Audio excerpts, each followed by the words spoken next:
시간에는 성령의 열매 6번째 시간으로 양선에 대해서 말씀을 전하도록 하겠습니다. 사도 바울이 언급한 성령의 9가지 열매는 단순히 덕목을 나열한 것이 아닙니다. 오히려 이 열매들은 우리 삶에 깊이 뿌리 내려서 모든 우리 삶의 영역에 스며들어서 놀라운 변화를 이끄는 살아있는 지혜가 바로 성령의 열매들입니다. 이 9가지 열매는 크게 3가지 관계로 우리가 나누어서 생각해 볼 수가 있습니다. 첫째는 하나님과의 관계 속에서 맺어야 할 열매들입니다. 그것이 무엇이냐면 바로 사랑과 희락과 화평의 열매입니다.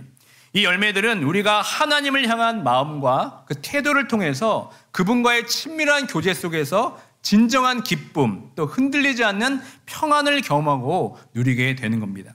그 다음으로는 오래 참음과 지난주에 나눴던 자비, 그리고 오늘 살펴볼 이 양선의 열매는 우리가 이웃과의 관계 속에서 맺어야 할 열매들입니다. 이는 사랑과 긍휼을 실천하면서 우리 신앙의 진정성을 드러내는 핵심적인 열매들입니다. 그렇다면 여러분, 나머지 3가지 열매, 충성, 온유, 절제는 과연 누구와의 관계 속에서 맺어야 할 열매이겠습니까? 이 열매들은 바로 자기 자신과의 관계 속에서 맺어야 할 귀한 열매들입니다. 이 열매들은 우리가 하나님께서 선물로 주신 귀한 몸과 마음을 책임감 있게 관리하며 말씀 안에서 거룩한 삶을 살아가는 중요한 신앙의 영역이 됩니다. 이 열매들이 우리 삶에 자리 잡고 있을 때 우리는 자기의 연약함을 극복하고 하나님의 뜻에 합당한 인격적으로 성숙이 이루어집니다. 그리고 그 결과 내면의 평화와 강건함을 누리는 놀라운 변화를 우리가 경험하게 됩니다. 이처럼 성령의 9가지 열매는 하나님과의 관계, 또 이웃과의 관계, 그리고 자기 자신과의 관계 속에서 살아가도록 이끄시는 하나님의 강력한 부르심입니다. 오늘 우리가 함께 살펴볼 것은 바로 양선의 열매입니다. 양선은 여러분 영어로 goodness라고 합니다. 양선을 쉬운 말로 한다면 선함 이렇게 말할 수가 있습니다. 이 양선, 이 선함의 열매는 성령의 다른 열매들처럼 그렇게 도드라지는 열매가 아닙니다. 성령의 9가지 열매는 마치 한 송이의 포도와 같습니다. 포도송이에 맺힌 그 포도들 여러분 자세히 살펴보면 그 포도 알갱이들이 다 똑같지가 않습니다. 똑같은 크기로 되어 있지 않습니다. 어떤 것은 크고 탐스럽게 잘 익어 보이지만 어떤 것은 아주 작고 심지어 다른 포도에 가려져서 잘 보이지도 않습니다. 그런데 우리는 어떤 포도알이 크고 또 어떤 포도알이 작다고 해서 그 포도송이가 이상하다고 말하지 않습니다. 그런데 문제는 다른 곳에 있습니다. 그 포도송이 중에 미처 보이지 않는 곳에 썩은 포도가 하나라도 있다면 여러분 어떻습니까? 아무리 겉이 탐스러운 포도송이를 할지라도 우리는 그 썩은 포도 한 송이 때문에 왜 이런 것을 골랐지 하면서 우리는 속을 상하게 됩니다. 왜냐하면 썩은 포도 하나 때문에 전체 포도송이의 가치가 떨어지게 되고 심지어 다른 멀쩡한 포도알까지도 상하게 만들 수 있기 때문에 그렇습니다. 저는 이 양선이라는 열매가 바로 포도송이에서 잘 보이지 않는, 그러나 결코 없어서는 안 될 포도알과 같다고 생각이 듭니다. 사랑과 희락과 화평과 같은 열매들은 비교적 겉으로 잘 도드라지게 드러나고 우리가 쉽게 느낄 수가 있습니다. 누군가를 뜨겁게 사랑하고 기쁨이 넘치며 평안을 이루는 모습은 금방 눈에 띄어서 사람들의 어떤 칭찬을 받기도 합니다. 하지만 이 양선은 그 자체로 그렇게 화려하거나 눈에 띄는 열매가 아닙니다. 이는 조용하고 은밀하게 삶의 모든 영역에서 꾸준히 행해지는 선함이기 때문에 겉으로 그렇게 크게 드러나지가 않습니다. 그렇기 때문에 이 양선의 열매는 단순한 어떤 가시적인 행위를 위해서 넘어서서 우리의 내면을 변화시키고 삶의 깊은 곳에서부터 우러나오는 참된 그 그리스도인의 인격을 형성하는 열매라고 우리가 말할 수 있습니다. 이처럼 잘 드러나지 않지만 절대로 썩어서는 안 될 열매가 바로 이 양선의 열매입니다. 그런데 우리는 이 양선의 열매를 간구할 때가 참으로 많이 있습니다. 제가 만약 여러분들에게 자신의 삶 가운데서 어떤 열매가 잘 맺히는지 혹은 어떤 열매가 부족한지에 대해서 질문한다면 여러분 어떻게 대답하실 수가 있겠습니까? 그때 이 양선, 이 선함의 열매가 잘 맺힌다든지 아니면 부족하다고 언급하는 분은 제가 별로 찾아보지를 못했습니다. 여러분, 이것이 무엇을 의미하겠습니까? 바로 우리가 겉으로 드러나는 열매에는 집중을 하지만 눈에 잘 띄지 않는 이 내면의 선함의 중요성을 우리가 무심코 놓치고 있다는 어떤 반증이 아니겠습니까? 하지만 하나님 보시기에, 그리고 우리가 진정한 삶의 건강함과 온전한 변화를 위해서는 이 양손의 열매야말로 가장 기본이 되는, 토대가 되는 열매들입니다. 성령의 9가지 열매 중 양손은 겉으로 도드라지기보다는 오히려 보이지 않는 곳에서 다른 열매들을 더욱 풍성하게 하는 열매가 바로 양선의 열매입니다. 왜냐하면 이 양선, 이 선함의 열매는 우리의 존재와 연관되어 있기 때문에 그렇습니다. 여러분들은 자신 스스로가 선하다고 생각하십니까? 아니면 그렇지 않다고 생각하십니까? 제가 한번 이 시간에 테스트를 한번 해보도록 하겠습니다.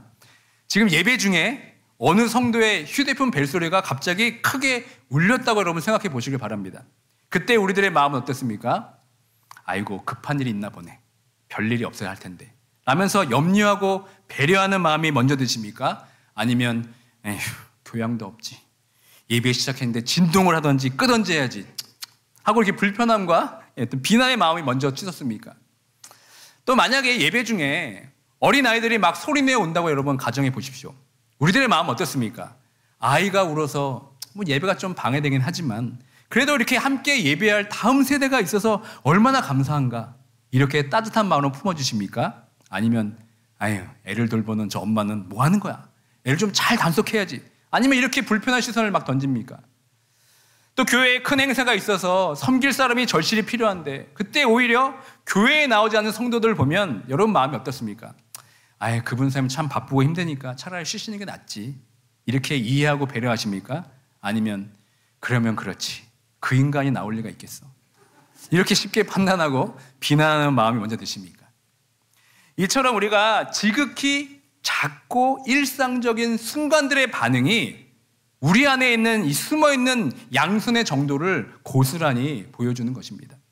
양손은 여러분 결코 거창한 것이 아닙니다. 다른 사람의 실수나 부족함을 마주했을 때 우리가 어떤 마음을 품는가, 어떤 시선으로 그들을 바라보는가에서부터 진정한 양손의 열매가 시작이 되는 겁니다. 그리고 그 작은 마음의 변화가 쌓여서 우리 삶 전체를 변화시키는 강력한 힘이 되는 겁니다. 눈에 잘 띄우지 않아도 우리가 얼마나 조그만 일에 선한 마음을 품고 타인을 대하느냐가 우리의 신앙의 인격 전체를 좌우하는 것입니다. 그러나 대부분 우리들의 마음은 그렇지 않습니다. 잘못한 사람, 부족한 사람이 그렇게 너그럽지가 않습니다. 우리의 본성은 선하지가 않습니다. 굉장히 악하고 이기적입니다. 그리고 자기 중심적입니다. 본성상 선한 일을 하기가 어려운 것이 우리들입니다. 그런데 여러분, 우리가 원래 그런 존재가 아니었습니다. 하나님께서 우리를 창조하실 때 악한 존재로 창조하지 않으셨습니다. 하나님께서 우리를 어떻게 창조하셨습니까? 하나님의 형상대로 우리를 지으셨습니다. 그래서 우리 안에는 하나님의 형상이 심겨져 있습니다. 그런데 아담과 하와의 원죄로 인해서 그 하나님의 형상이 심각하게 훼손되고 변질되었습니다. 창조의 목적대로 우리 안에 심겨져 있던 하나님의 형상은 죄로 인해서 빛을 잃어버리고 본래의 아름다움과 선함을 상실하게 된 것입니다. 그러나 사랑과 긍휼이 풍성하신 하나님께서 결코 우리를 그대로 내버려두지 않으셨습니다. 죄로 인해 변질되어 버린 우리들을 불쌍히 여기시고 하나님께서 당신의 독생자 아들 예수 그리스도를 이 땅에 보내십니다. 예수님께서 우리의 모든 죄를 짊어지시고 십자가의 대속죄물 되어주심으로 말미암아 우리를 죄의 형상에서 벗어나 하나님의 온전한 형상으로 회복할 수 있는 놀라운 구원의 길을 활짝 열어주셨습니다. 이것이 바로 인류 역사상 가장 위대한 구원의 사건입니다. 죄로 어그러지고 망가져 있던 우리의 존재가 예수 그리스도의 놀라운 사랑과 은혜로 말미암아 이제는 점점 하나님의 온전한 형상으로 회복되는 과정을 우리는 지금 걸어가고 있는 것입니다. 이 과정은 한순간에 완성되는 것이 아닙니다. 매일매일 우리 삶 속에서 점진적으로 변화되어 가는 거룩한 여정입니다. 바로 이것을 우리가 성화라고 부르는 것이며 다른 말로 표현하자면 성령의 열매를 맺는 삶, 이렇게 표현할 수가 있습니다. 바울은 오늘 이 갈라디아에서 사용한 이 양선이라는 단어를 헬라어로 아가토시네라고 합니다. 이 단어는 신약 성경에 총 4번 등장합니다. 그리고 이 형용사인 아가토스는 무려 성경에서 126회나 나옵니다. 이처럼 양선은 성경 전체에 걸쳐서 매우 중요하게 다루어지는 단어들입니다. 특별히 구약 성경을 이 히브리어에서 그리스로 번역한 70인 역에서는 이 아가토시네라는 단어가 최고, 아름다움, 행복, 성공 등을 의미합니다. 그리고 때로는 선, 자비, 구원과 같이 폭넓게 사용이 됩니다. 그 중에서 이 모든 의미를 관통하는 양선의 가장 기본적인 의미는 바로 선함입니다. 그런데 여기 중요한 점은 이 선함의 기준이 무엇보다 내가 아니라 하나님이 보시기에 좋은 것이라는 사실입니다. 다시 말해 양선의 열매는 하나님께서 보실 때 어떤 대상이 자신의 본래 목적과 창조의 의도에 의해서 가장 완벽하게 부합하는 뛰어남을 가리킬 때 이 양선이라는 단어가 사용되었습니다. 이는 단순히 어떤 도덕적인 선행을 넘어서서 우리의 존재와 삶의 모든 면면이 하나님의 그 시선으로 볼 때 좋다고 선하다고 인정받을 만한 탁월함을 의미하는 겁니다. 그리고 하나님의 보시기에 좋은 삶이야말로 선함이야말로 바로 성령의 열매를 통해 우리가 변화되는 가는 진정한 묘표가 되는 겁니다.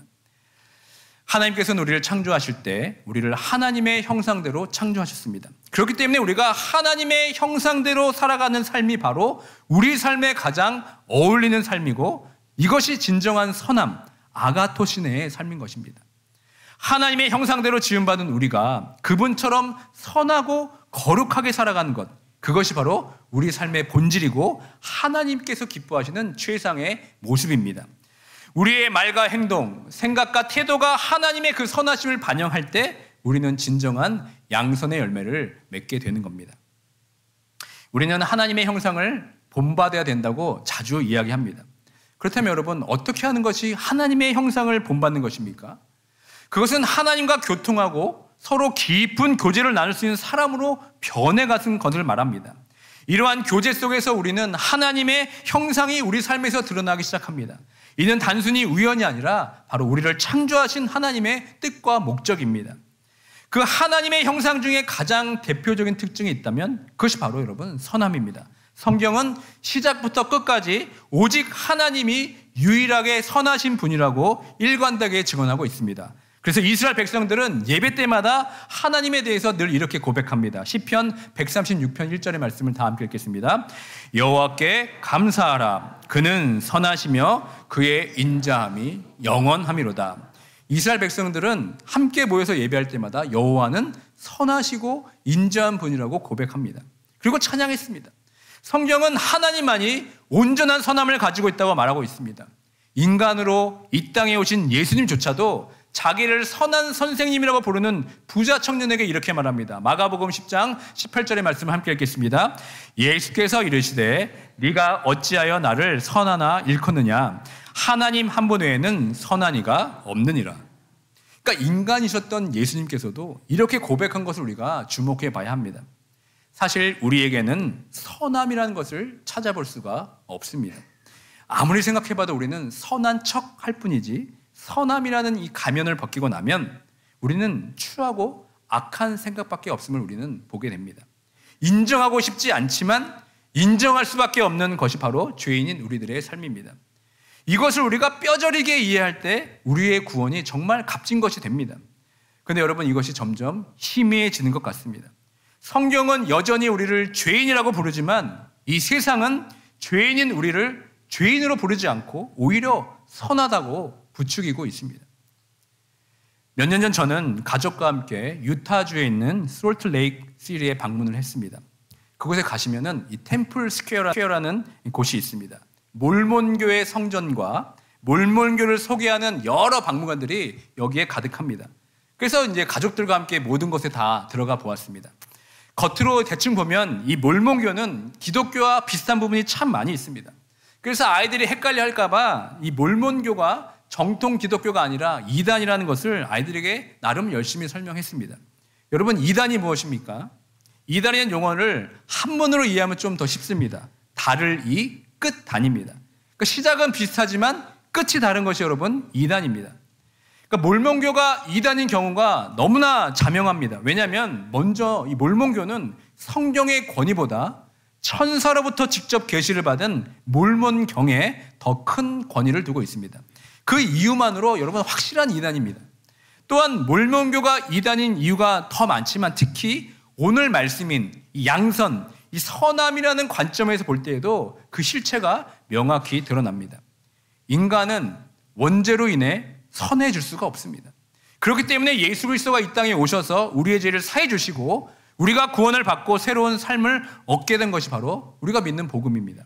그런데 이 몰몬교는 인간이 본질적으로 신성을 내포하고 있고 스스로 노력하고 발전하여서 자신도 신처럼 될 수 있다는 것을 가르치고 있습니다.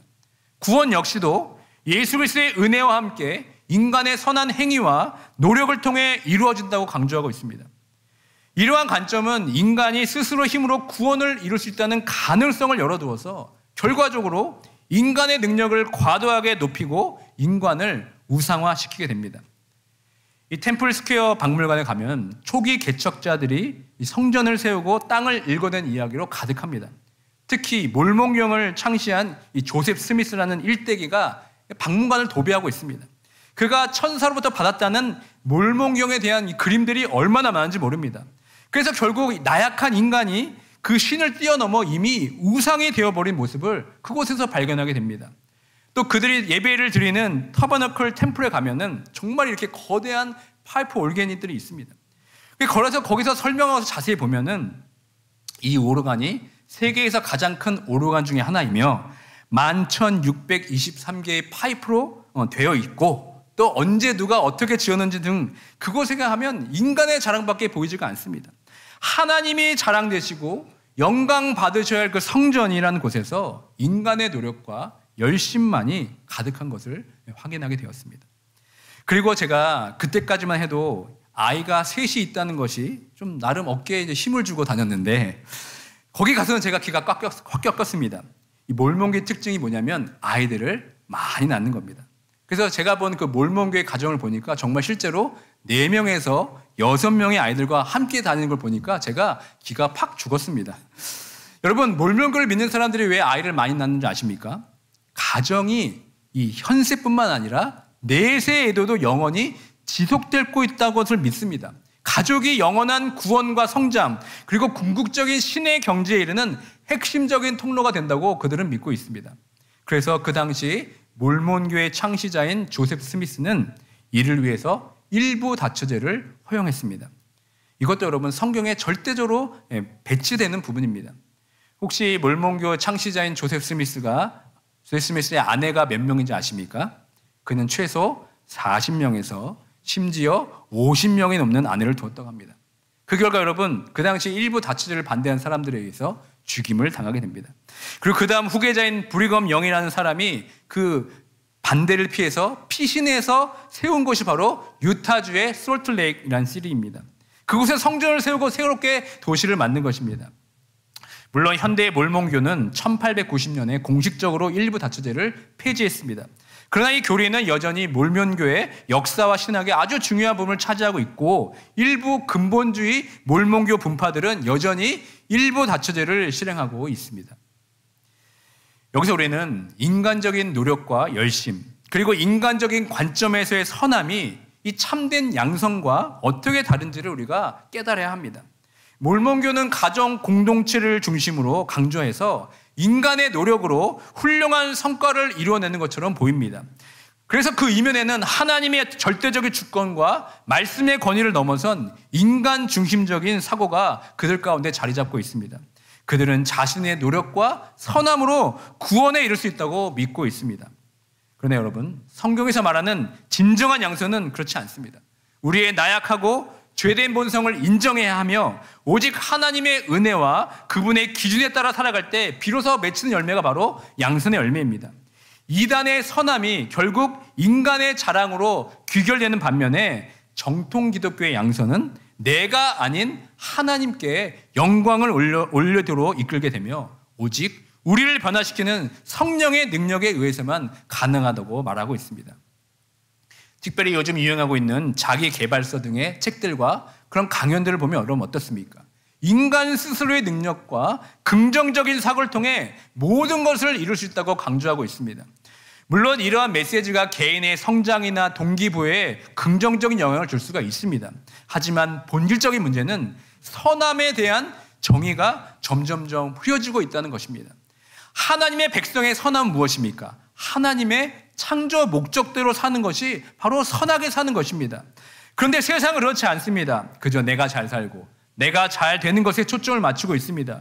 그리고 가장 큰 문제는 그것을 위해 도달하게 되는 필요한 자원이 자기 내면에 존재하고 있다는 점을 강조하고 있다는 사실입니다. 이것은 복음과 여러분 정면으로 부딪히는 것입니다. 우리는 여기에 자주 속게 됩니다. 세상은 죄로 인해 하나님의 형상이 무너진 무능력한 나에게 너는 할 수 있다 라는 긍정의 힘을 빌려서 우리를 자극합니다. 그리고 우리의 죄된 본성을 망가뜨립니다. 세상은 우리를 착각하게 만듭니다. 나는 충분히 선하다고 계속해서 긍정의 에너지를 불어넣어주고 있습니다. 그 결과 선의 기준이 점점 평준화되고 있습니다. 선에 대한 기준이 점점 낮아지고 있습니다. 선에 대한 기준이 절대적인 기준이 아닌 상대적인 기준으로 지금 바뀌고 있습니다. 여러분께서 만약 스스로 선하다고 생각하신다면 여러분 그 기준은 무엇입니까? 대부분 사람들은 살인을 저지르지도 폭행을 하지도 않고 도둑질을 하지도 않다는 이유만으로 스스로 선한 사람이라고 착각을 합니다. 세상이 너무 흉악하다 보니까 상대적으로 나는 그렇지 않기 때문에 나는 선하다고 생각을 합니다. 하지만 이것은 하나님의 기준이 아닌 세상의 상대적인 기준으로 자신을 판단하는 것뿐입니다. 성경은 우리 마음속 깊은 것까지 들여다봅니다. 우리가 겉으로 드러나는 행동을 우리가 숨길 수 있지 몰라도 마음속으로 일어나는 얼마나 많은 미움과 정죄를 통해 우리가 마음의 살인을 저지르고 계십니까? 남의 것을 탐내고 시기와 질투로에 사로잡혀서 우리의 내면을 얼마나 많이 좀먹고 있습니까? 또한 우리는 최소한 일주일에 한 번은 교회에 와서 예배를 드리고 봉사하며 섬기는 것을 통해서 온전한 삶을 살고 있다고, 즉 주일만큼은 선한 사람이라는 착각에 빠져 있지는 않습니까? 주일만큼은 모드로 살아가고 있기 때문에 스스로를 선하다고 여기고 있지는 않습니까? 또한 그 선한 행동을 하는 동기는 어떻습니까? 순수한 마음에 우리가 선하게 행동하기보다는 그런 척할 때가 여러분 더 많지 않습니까? 속은 그렇지 않은데 어느 정도 착하게 보이려는 모습을 보여주려고 얼마나 안간힘을 쓰면서 살아가고 있습니까? 진심이 아니라 개발되고 학습된 친절의 기술로서 상대방에게 선함을 보일 때가 얼마나 많이 있습니까? 성경에서는 겉으로만 아니라 진정으로 선하다고 평가받는 인물이 있습니다. 바로 사도행전에 등장하는 바나바입니다. 사도행전 11장 24절의 말씀을 우리 함께 읽도록 하겠습니다.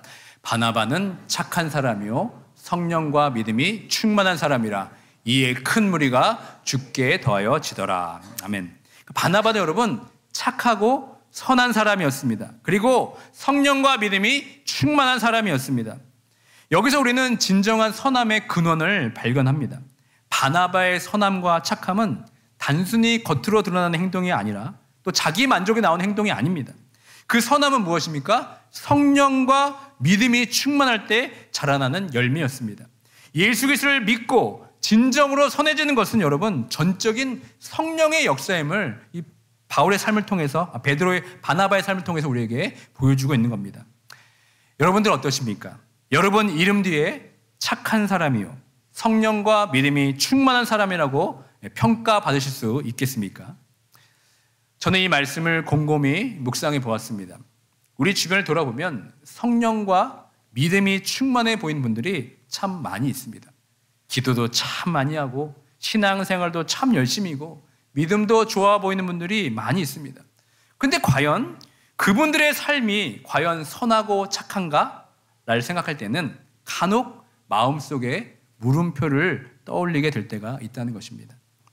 여러분 성령과 믿음이 충만하다면 우리는 반드시 선한 사람이 될 수밖에 없습니다. 이게 여러분 당연한 결과입니다.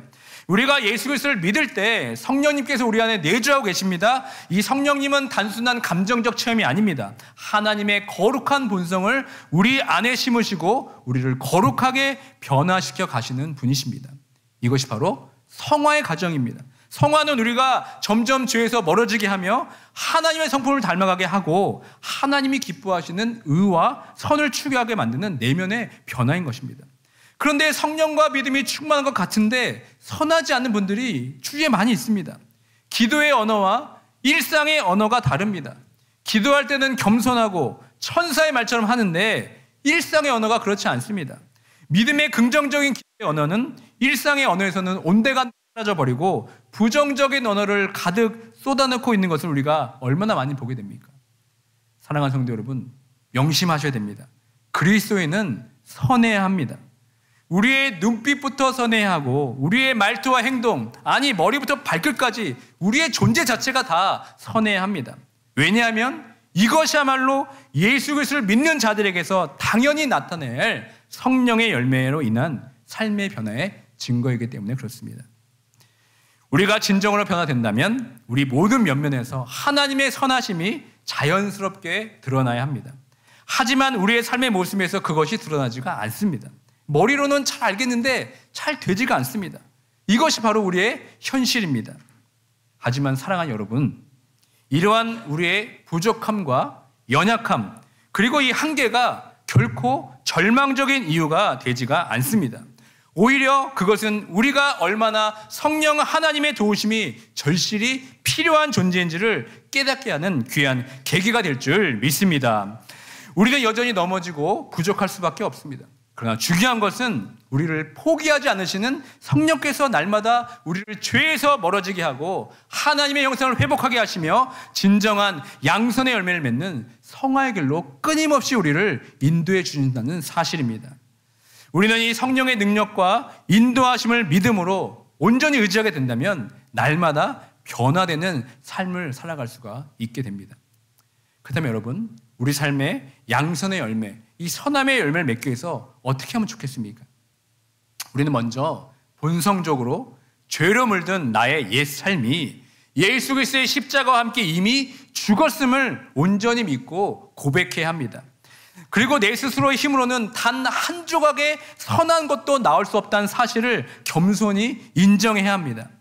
오직 성령 하나님의 온전한 인도하심에 나 자신을 맡길 때야만 우리는 진정으로 생명력 있는 열매를 맺을 수 있다는 것을 우리가 깨달아야 됩니다. 요한복음 12장 24절의 말씀을 함께 읽겠습니다. 내가 진실로 진실로 너에게 이르노니 한 알의 밀이 땅에 떨어져 죽지 아니하면 한 알 그대로 있고 죽으면 많은 열매를 맺느니라. 그렇습니다. 우리가 죽어야만 비로소 우리 삶의 열매가 열리는 겁니다. 우리는 본성적으로 죄인입니다. 죄에 대해 육신에 대해 죽지 않은 채 열매가 맺어지게 된다면 그것은 의의 열매가 아닙니다. 교만과 위선으로 가득 찬 자기의의 열매가 되는 겁니다. 속은 안 그런데 겉은 그럴싸하게 포장할 수 있는 바리새인처럼 될 수 있는 밖에 없는 존재가 바로 우리들인 겁니다. 그러므로 우리는 매 순간 성령님의 인도함을 받아야 합니다. 우리가 맺어야 하는 열매가 무엇입니까? 바로 여러분 성령의 열매입니다. 성령이 매 순간 우리 삶에 일하실 수 있도록 사도 바울과 같이 우리가 이렇게 고백할 수 있어야 됩니다. 고린도전서 15장 31절의 말씀을 다 함께 읽겠습니다. 형제들아, 내가 그리스도 예수 우리 주 안에서 가진 바 너에 대한 나의 자랑을 두고 단언하노니 나는 날마다 죽노라. 아멘. 여러분, 이 말씀은 결코 우리를 코너로 몰아넣는 절망적인 선언이 아닙니다. 오히려 우리 안에 역사하시는 성령님의 능력을 신뢰하면서 날마다 그리스도를 닮아가는 성화의 과정을 향한 가장 강력한 고백이 된 줄 믿습니다. 우리는 죄로 인해 무능력합니다. 그러나 예수 그리스도로 인해서 우리는 새로운 삶을 얻게 되었습니다. 나의 본성은 여전히 악하고 추하지만 예수 그리스도와 함께 죽었고 예수님으로 다시 부활의 삶, 새로운 삶을 얻게 되었습니다. 이것이 바로 여러분 성령의 열매를 맺는 삶이 되는 겁니다. 말씀을 맺겠습니다. 진정한 선함은 우리가 얼마나 죽고 얼마나 성령께 내 자신을 내어드리는지에 대해 달려 있습니다. 우리는 자신에게 선한 것이 없음을 인정해야 합니다. 매 순간 나는 죽고 오직 성령께 순종하로 말미암아 우리 삶의 양선의 열매, 곧 선함의 열매가 맺게 될 줄 믿습니다. 다시 한번 내가 맺는 이 양선의 열매를 통해서 하나님의 선하심이 이 세상에 분명히 드러나고 다른 이들이 그 열매를 보고 맛보게 되는 그런 열매 맺는 삶을 살아가는 모두가 되길 주님의 이름으로 축원드립니다. 저물어 갈 때 빈들에서 걸을 때 그때가 하나님의 때 예수 나의 구원자 예수 예수 주가 일하시네 주가 일하시네